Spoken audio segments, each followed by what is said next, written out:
Yes, sir. Why do you never see elephants hiding in trees?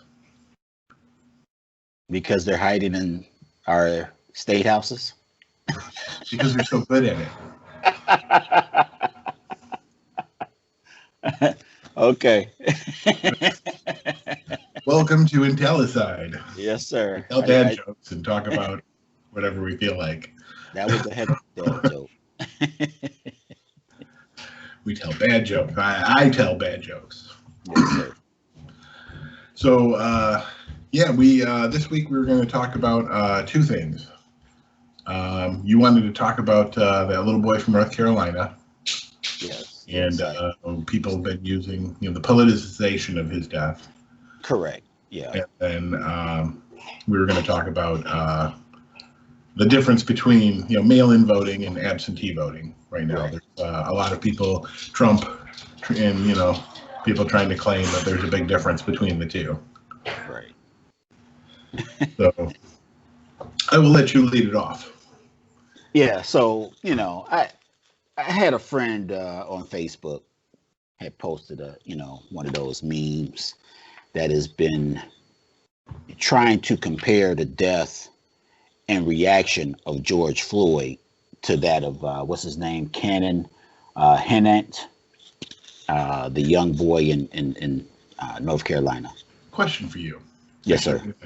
I just realized, I don't know if I did this before, if I had my headphones on or if I just had the speakers on, because I don't know. You had your headphones on last time.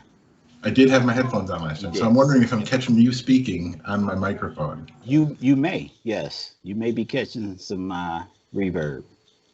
Are you listening to me through headphones? I am, yes, sir. That's how you're doing it. Okay, yep. That makes more sense then.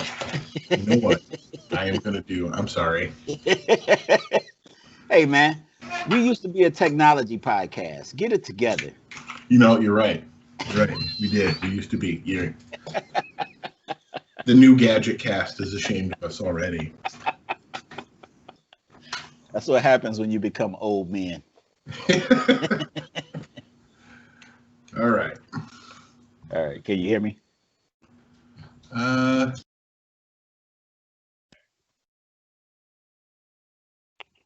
can you hear me? I can hear you. Yes, sir. Okay. All right. Well, we're going to do this for now. Okay. So, yeah, I'm sorry.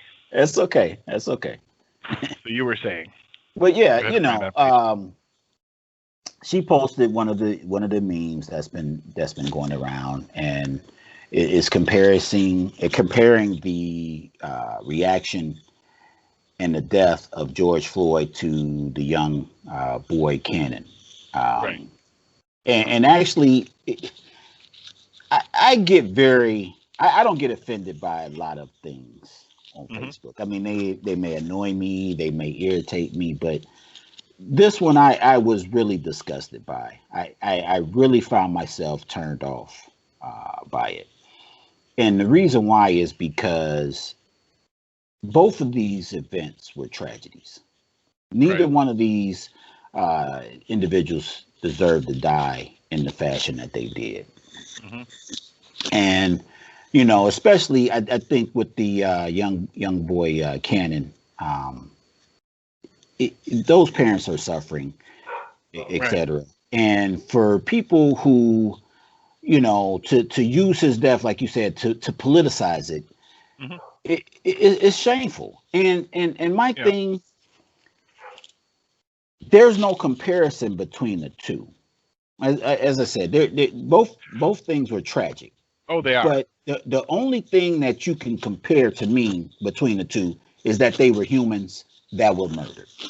Right. That's it. Mm-hmm. George Floyd was killed by law enforcement. The way he was killed, it was terrible. It was filmed. It was terrible. I'll be honest. I've had this discussion a couple of times with people, and personally, when I first heard the story, what jumped out to me as a parallel, as a comparison, was Tamir Rice. He was another young boy who had someone roll up on him and within seconds just shoot him. And that was it. I mean, it was the same kind of situation where someone just came up and shot him. literally Well, within right, seconds. but that was I mean, law enforcement in that and that's the instance whole as thing, well. right? And this is where Right. when people complained about people protesting about Tamir Rice or about George Floyd, and I would tell them, well, you don't understand the whole point of why they're protesting. It's because that they're protesting against people getting away with it. It's like it's systemic. It's happening by the authorities, and, you know, and then they're clearing their own themselves, you know, so there's no justice. That's when they say, you know, they want justice for someone. It means that like they actually want some kind of accountability. And but the thing is, when in this one, when people say, so I first saw this when it was a relatively left-leaning person that I know who's normally very empathetic, but she posted a meme about it. And what I find interesting is that it's the hook is, you're right, they're both horrible tragedies. The difference is, you know, like you said, that this person was arrested immediately. They're going to jail for the rest of their life. There's no doubt about it. Literally, when people say they want justice for Cannon, what they're saying, it's a lynch mob, is they're saying that they hope the punishment is more severe. You know, that's what they're worried about. They're not worried that he's not going to face any adjustment. It's literally a lynch mob mentality. Well, you know? And that may be the case. I just, again, I was turned off by the fact that I don't understand why you would even put George Floyd and Cannon because in the same. People who do that, either, in my opinion, and this is just my opinion, I put people who do that in two camps, right? There's the people who sincerely recognize it's a tragedy, but don't really understand what the point was. You know, they were upset about Tamir because and on the surface, they only understood it was a murder and that a murder was tragic and that the boy didn't, you know, they understand that kind of thing. George Floyd, they understood it was a murder, especially if you watch tape, very clearly a murder.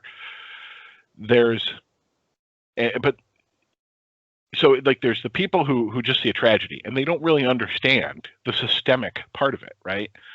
And then there's the people who are just straight up partisans or racist, right? The people who just they might even get it, they don't care, you know. So that's kind of the thing, right? Is I understand what you're saying. It's offensive when people use it that way, especially when you see people in the second camp using it because they're shameless. You know, and the meme I saw, it went on to talk about Black Lives Matters, and they're tired of hearing that, you know, only Black Lives.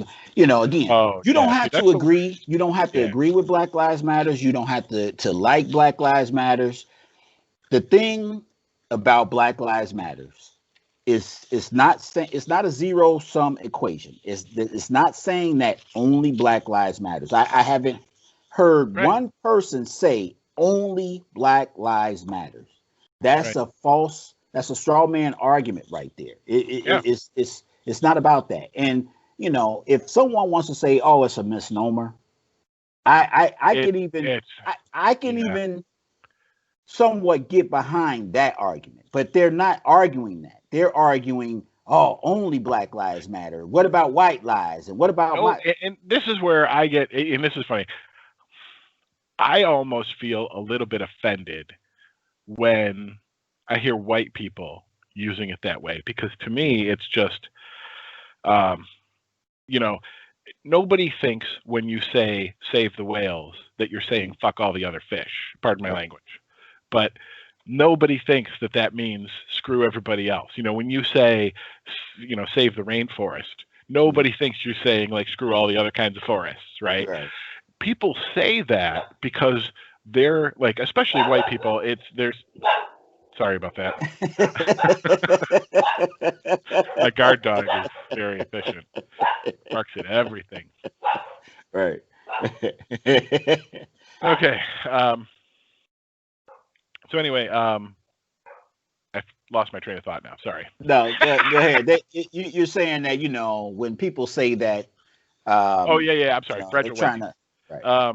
Yeah, I mean, really, they're expressing their own fear, right? Is that, and this is, I think, at the bottom of a lot of racism in America, is that, especially white people, it's the unspoken fear, I think, among white people. This is just my opinion. These are my opinions only, and I'm not representative of Intellicide or anyone else, just me. But it's just my opinion that when they express that, a lot of white people, I think, are afraid that with changing demographics and with the changing population, a lot of people have been told for years, and they understand the demographics are changing, right? And that at some point in the near future, white people are going to become a minority. And I think the unspoken fear is that they, as a minority, will be treated as badly as they have treated minorities, right?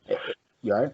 That's the unspoken fear. And I can't say it's not an unfounded fear, right? Because it's human nature, right? And it really doesn't matter what, color your skin is that there is a tendency among humans to, like power corrupts, right? And that is a universal thing. Right. So. Well, and I've always held on to the belief that right doesn't know a color or whatever. If you treat people right. No matter what the skin color is or where they're from or whatever, that's the right way to go. And we don't act like that. We don't operate under that belief. It's very sad. I just, like I said, I just wish people would understand, hey, both things are tragic. Neither one should have happened. And that there's no, like, we don't need to compare the two. We don't need to convolute one with the other. Let them be separate. Let that family grieve for Cannon. Let George Floyd family grieve. There's no reason for anyone to go out and protest Cannon's murder. And that's one of the things that I find. Was caught. So to that point, one of the memes I saw is like the question that people have of why aren't people protesting for Cannon? And to me, that's like a fundamental misunderstanding that people have about just civics in America. Like, okay, that means you don't understand the purpose of protest or what it's for. Literally, like, you don't understand the whole point of that, because you don't protest a crime by an individual. There's no one to protest. What are you going to protest against? The killer? You can stand outside his jail cell? No, that's where you get to lynch mob mentality. Yeah, the only people who do that are people who stand outside his jail cell with a noose and torches saying, bring out the prisoner, threatening the sheriff, like you saw, like they did in the Old West, right? So, I mean, that is part of human nature. But in the case of what's happened, like with Tamir Rice or George Floyd, it's like the reason that they protest is the whole point is because it is the government. Well, right. And nothing, yes. In the case of George Floyd, those officers did get charged and arrested. Right. Eventually. But, what about Breonna Taylor? Oh, right. Yeah. Nothing's happened to her killers. Yep. Yeah. Which is, that's why people protest. And it's funny, too, because it is one of those things where, the longer this pandemic has gone on in this year, like, I've known it for years, but this pandemic has really crystallized a lot of things. And I think one of them is the fact, I mean, we knew through the Obama years how bad racism was in America, but the combination of racism and ignorance in America is so much worse. I used to joke about the fact that we were an idiocracy now, right? Like after 2016, I had no idea. I had no idea until the pandemic, and it's basic understandings about the way that the country works and the government works. Who's responsible for what, people don't understand what happens in a pandemic. Who's supposed to do what? And a lot of people have this, idea in the beginning that nobody's supposed to do anything. Well, we've had this patchwork belief and plan where the 50 states can just do whatever they want. And it'd be okay if they were separate entities, but they're not. We're the United States. We have there's no restrictions, fundamentally from, hey, me being here in Michigan and going to Ohio, Illinois, Indiana, Pennsylvania. You don't see those states really closing their borders and saying, hey, you can't come here. Not yet. Or whatever. Right. Not yet. I mean, not yet. But so yeah, if I come from a state, okay, Michigan, it was a hot zone in Detroit, Hmm. a few months back. Okay, you have to quarantine. And I guess if someone saw me with Michigan tags, they say, hey, you can come. You have to quarantine for 14 days. But Right. it wasn't like they were putting, ankle monitors on people. It Oh well, wasn't no, I like they mean, were it's posting armed what'll happen guards is out of. what already happened in New York. They'll close the borders. Is they'll actually put up checkpoints where at entry points to the state, and Well, right, they'll but I start mean, checking people look, and look just what refusing it. look what New York went through, though. Right. Most other states weren't going through that, Oh say in well, April and March. right. But this is the whole thing. This is what's interesting is that some states now are worse than New York Right. was in April. Right. Like Florida is currently, and what's a little bit scary to me is that the direction we're headed is that now what's happening is because of that decision they had, the direction Trump gave to stop giving all the data to the CTC, there's a lot of data that's just going unreported, Right. right? So now we can't really be sure what the data is, Right. Yeah. which is also, concerning. Right. Next time I got to remember to bring like a Nerf gun or a squirt gun. Maybe the dog wants to get in on the podcast. I think she does. She's going to get in on the podcast either way. She's going to. Yeah. So yeah. Anyway, I mean, yeah, that whole story was super tragic, and it really does. It makes me sick seeing people try to politicize, any tragedy like that. A little boy's death. I mean, it reminds me of what was the name? Terry Schiavo. Oh, Was a woman who from Florida years ago, Right. and her death got super politicized. She got dragged into this thing, and it's really shameful when I see people do that to any kind of, Well, again, let's understand that it was made political because the husband wanted to, pull the plug on her. Right. And, he had been by her side. I forget how long it was. I think it was at least a decade. Mm-hmm. And he had gotten a new, I guess, a girlfriend or a significant other and wanted to move on. And it was Terry's family that, wanted to stop him from being able to pull the plug because they were saying that, she had brain activity, etc. Mm-hmm. And that's one of those things where now we have a difference of opinion philosophically, where one group of people wants to be able to control what someone can do with their significant other. Well, okay, but real quick, what I would point out is, in my opinion, the difference is that type of thing happens all the time.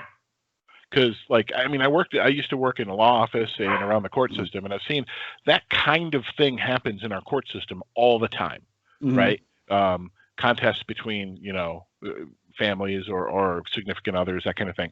Right. Fights over estates, whatever. What I thought was different about that was the way that it got pulled in and used by Fox News and certain. Well, it wasn't just Fox News. It was literally, you had senators, right, and other high officials, saying, "Hey, don't pull the plug on this lady." Now, yeah, you're right. Actually, in that it's not just political, and that it was also there was some social warrior thing to it. Like the conservative social, the opposite of the what do you call it? Social justice warrior. There's the social crusader or whatever the heck they call it on that side. Phyllis Schlafly types.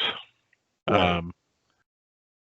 But yeah, I mean that it got pulled into, it was, I remember it was, religious arguments and it's like the abortion debate, right? It's like a lot of it goes back to your own personal or religious views. And so that's the problem with, I can't speak to what this man went through in that situation. my wife and I have had discussions about this. She's told me before, if she's in that situation, she doesn't want to remain in that kind of state. She'd rather I go ahead and pull the plug. Now, we don't have any legal documentation or anything, a living will or anything that says that, so if I'm incapacitated, that may be a problem, but we've talked about it a few times. Totally unsolicited here. Freewill.com.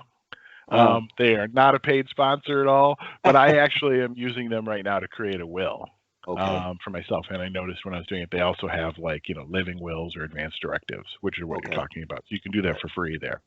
It's one of those things is I created one of those back then.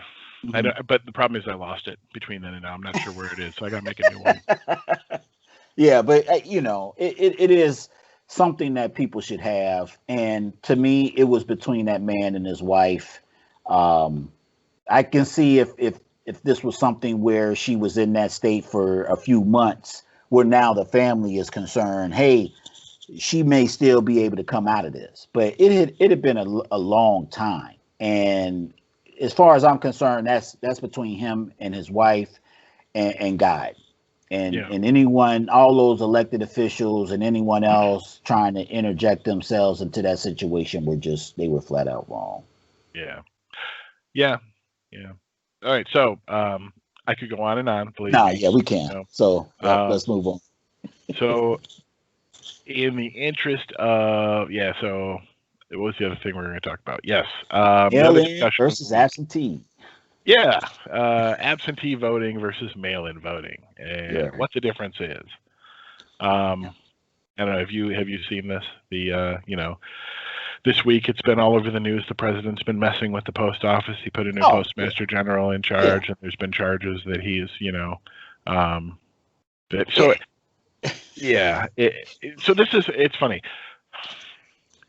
This is where I consider myself a bit of a centrist, right? Like I tend to lean left on a lot of policies, but I don't like the political parties, and I don't like partisanship in America.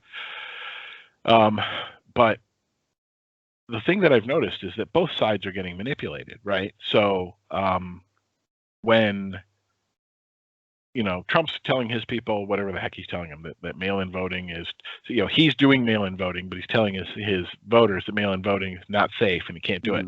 What he's doing is really absentee voting. It's totally different, even though it's mail-in voting. So I've seen people who ask the question, like even left-leaning people who sincerely ask the question, what do you think about it? What's the difference? And so I looked it up. And what I found was interesting, we just, here in Michigan, 2 years ago, not even 2 years ago, we passed Proposal 3 here in Michigan, which added 7 new items to the Michigan Constitution regarding elections. Same-day registration, automatic voter registration, a bunch of stuff like that. And it also made no excuse mail-in voting. Absentee voting became no excuse mail-in voting. Legally speaking, in the state of Michigan, and it's like this in more than one state, legally speaking in the state of Michigan, there is no longer any difference between absentee and mail-in. And that's the problem is that the states make the laws. Every state is different. Right. How we handle mail-in voting. So when the president says mail-in voting is not safe, he's making a blanket statement where the law isn't the same. Well, okay, right. But okay, so mail-in voting is where you don't have to request a ballot. They will mail you a ballot. And absentee voting, you have to mail you an application for a ballot. So but you get sent that unsolicited. Right. Whereas absentee voting, you have to make that request. Right. That actually also fell under Proposition 3. It falls under the same items that make it so that it basically the proposal says that the government has a responsibility to make sure that voter participation is as high as possible. That they have a responsibility to make sure that eligible voters are given the opportunity to register and to vote. Right. And so to that effect, because it's an established law that the government has a responsibility to make sure people can vote, especially during times of pandemic, like right now. And this has been like proven by the courts. It's been upheld by the courts across the states, most of the states, that yes, the government, especially here in Michigan, it's already been upheld by the courts, that the government can send everybody an application because they do have a responsibility per Prop 3 and other existing laws that say they have a responsibility to make sure eligible voters get the chance to vote. Well, right. I am a huge proponent of it being as easy as possible to vote. Now, the argument from the right is that mail-in voting, there's no security.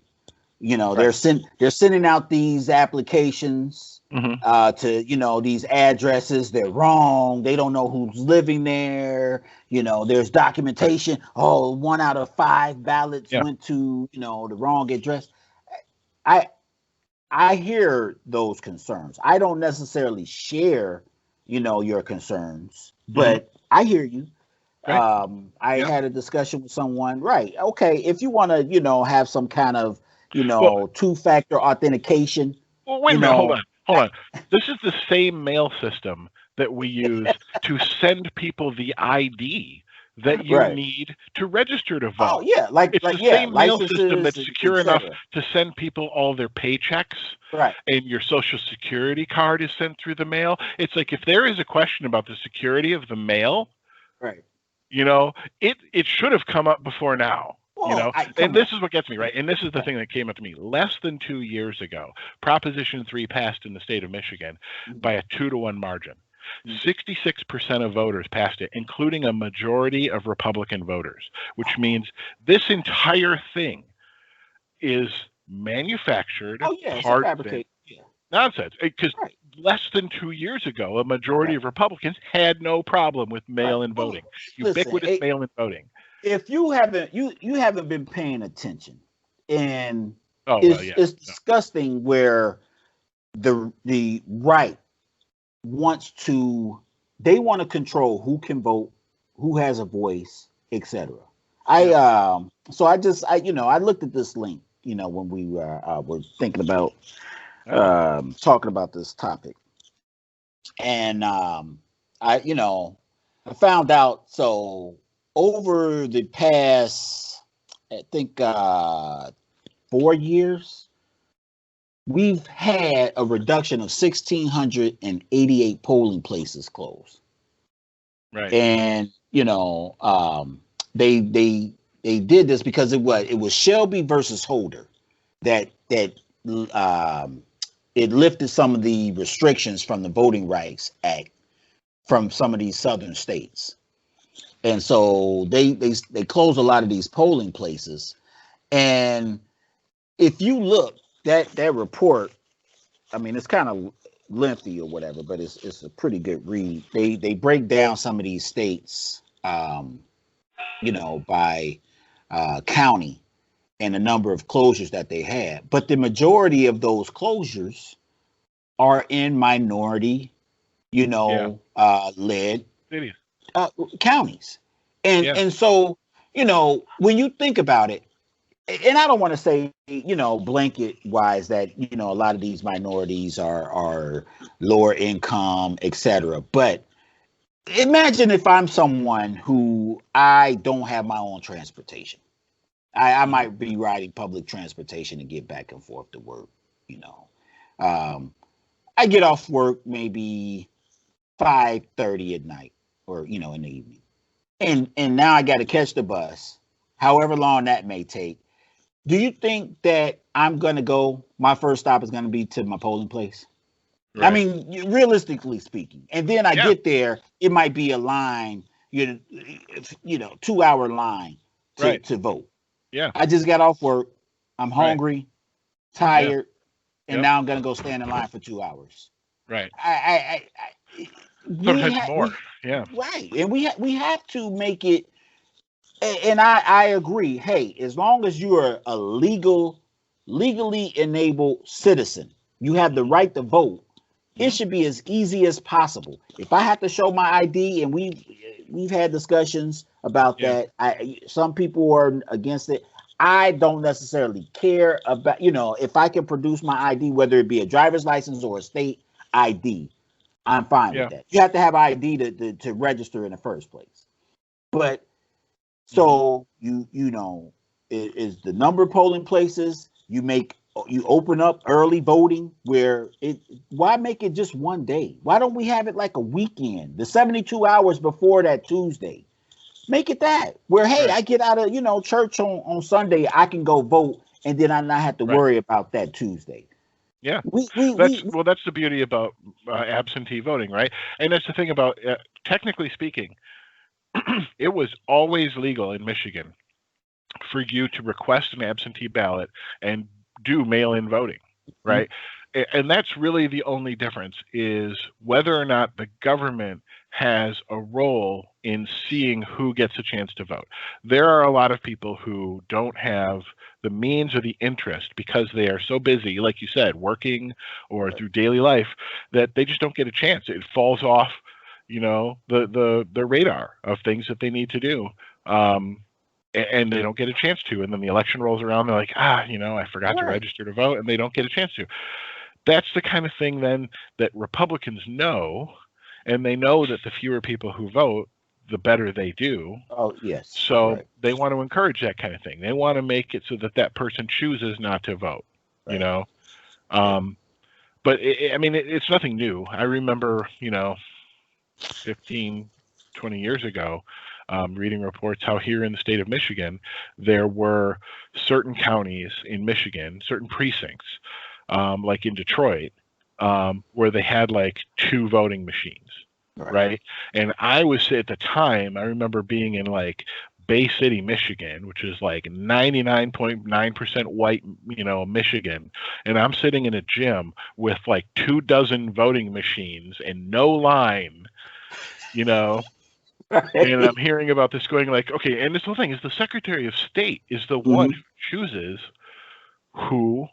how many of these machines are sent to these places. So they know there's a precinct in Detroit with 100,000 people, right? And there's a precinct in Bay City with 100,000 people. Right. And so they send one of them 24 machines and the other one gets 2. Exactly. They know what they're doing. Right. Listen, man, if you just pay attention, you'll see it. It's ridiculous, bro. I'm so sick and tired of this argument. I'm for legal voting. Yeah. But just as much as we sit up here and we talk about things nobody that are is not for, a big. that's the whole thing. It's a fiction that anyone is for illegal voting. Right. Everybody's for legal voting. This is what's funny to me. The people that are arguing against mail-in voting, they will deride the lethalness of COVID-19 because of the numbers. Oh, well, it's only a 1% chance that you're gonna die. Only 1%, right? Right.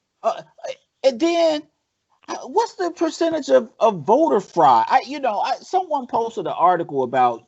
I want to say it was a couple of people.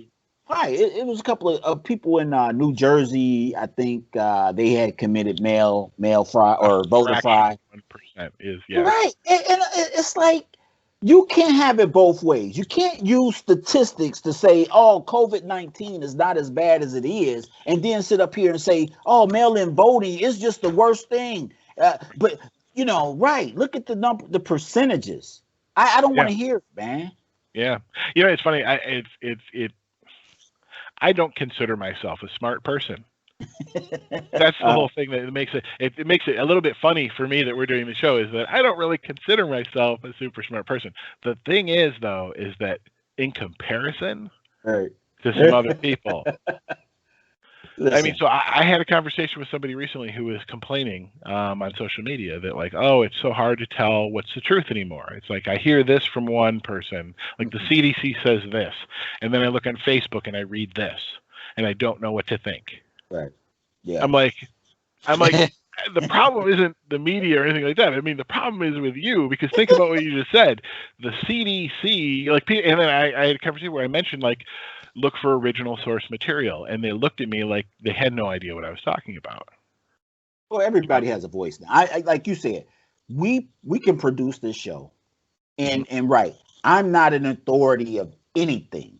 I'm not a world-renowned podcaster. Right. I'm not someone that's written 20 books on anything.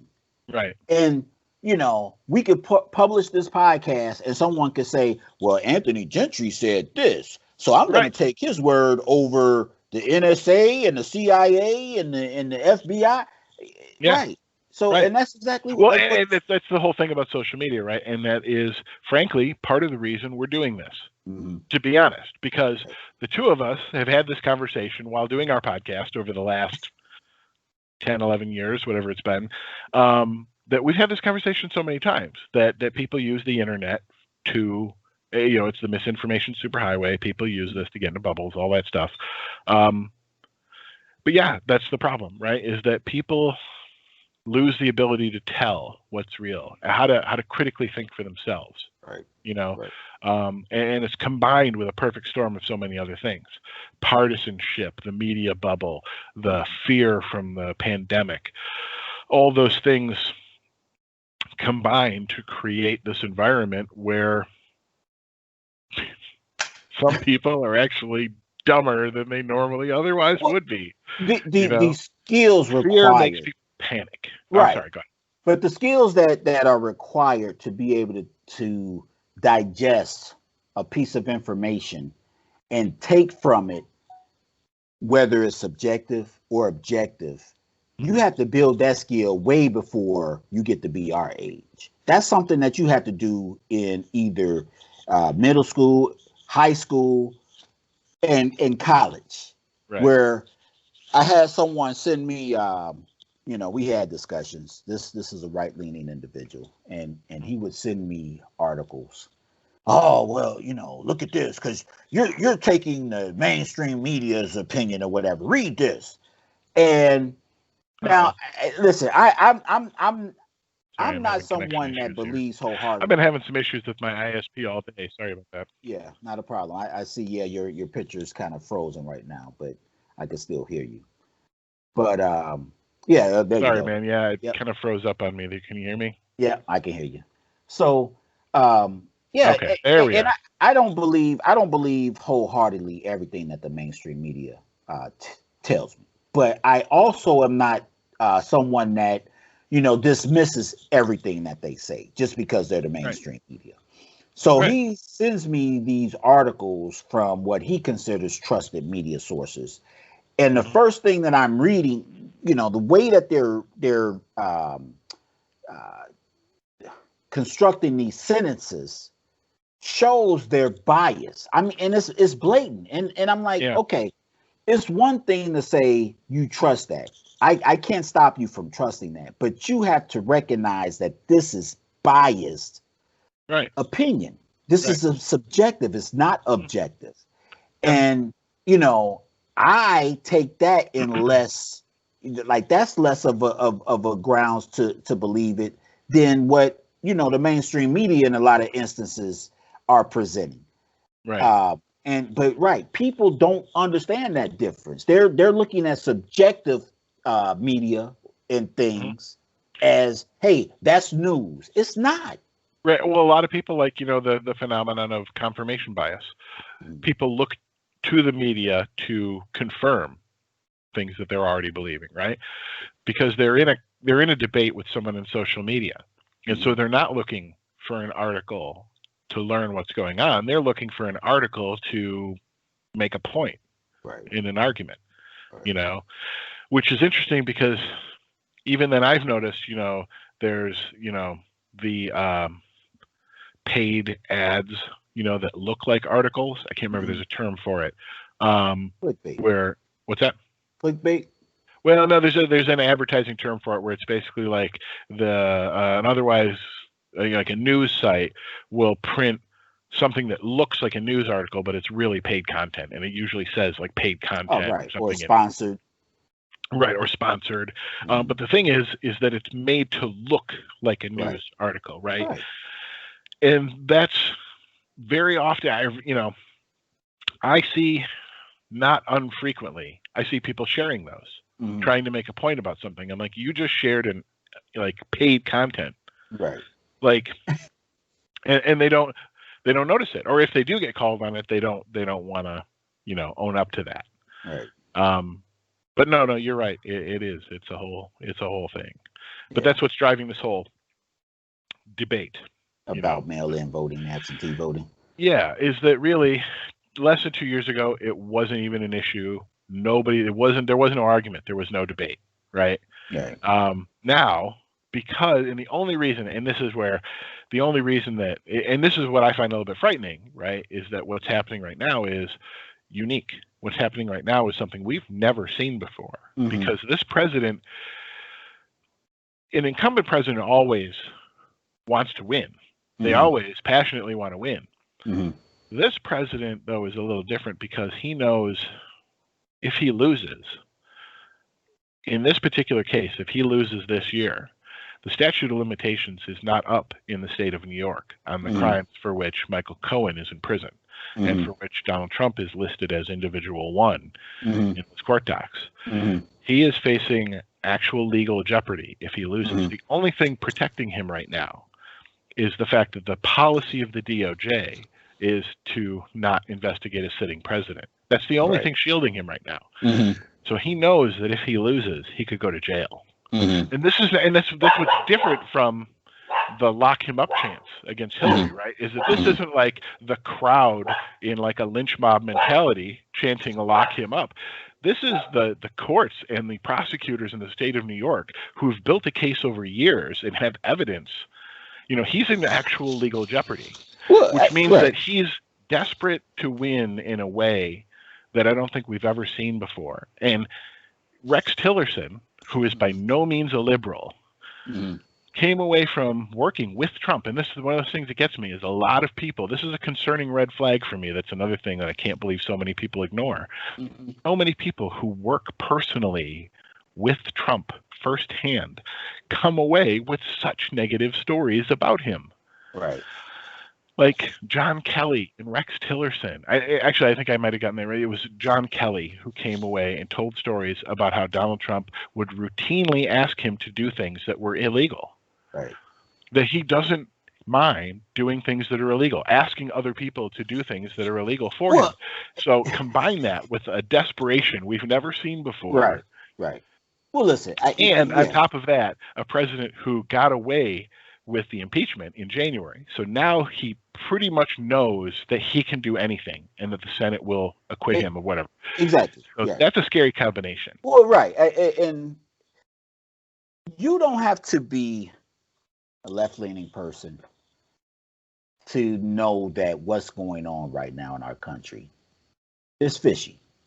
Right. Something's wrong. And I want to point to that incident of the U.S. attorney in New York, where Attorney General Barr says he resigned, and then he comes out, later on, right? Yeah. He comes back and says, "No, I didn't."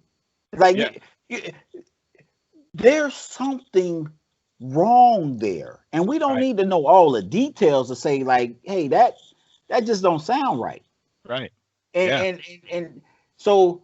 Because the Southern District of New York was investigating the president, and now he wanted his people in there to be able to control that investigation. From that, the president Trump stating publicly why he wanted to do what was being done with the post office to control mail-in voting. Like, that's not right, folks. You don't have to be a scientist. You don't have to be the smartest person in the world to figure out. It just doesn't sound right. Yeah. Right. So I don't get it.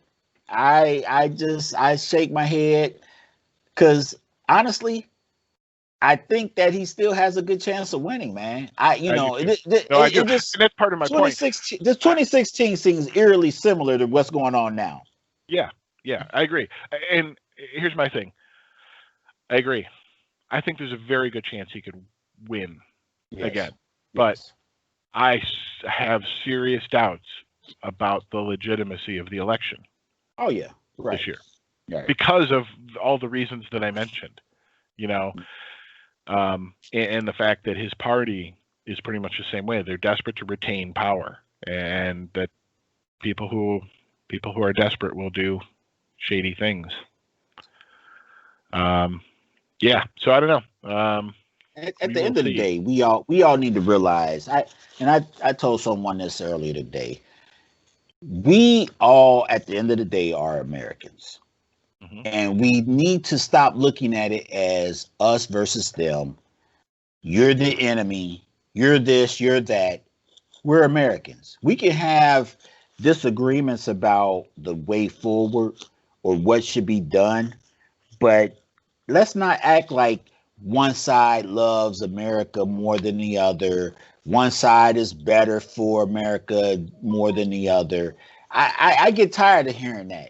The reason why we literally have been in this situation with a do nothing Congress is because now it's like you said, it's more about maintaining power and blocking and being an obstacle to the other side, than actually coming together and doing something. Yeah. I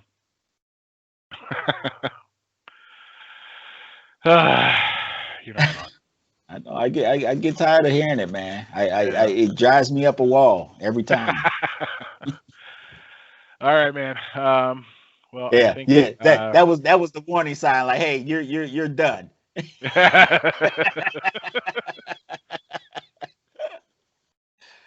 All right, man. bro.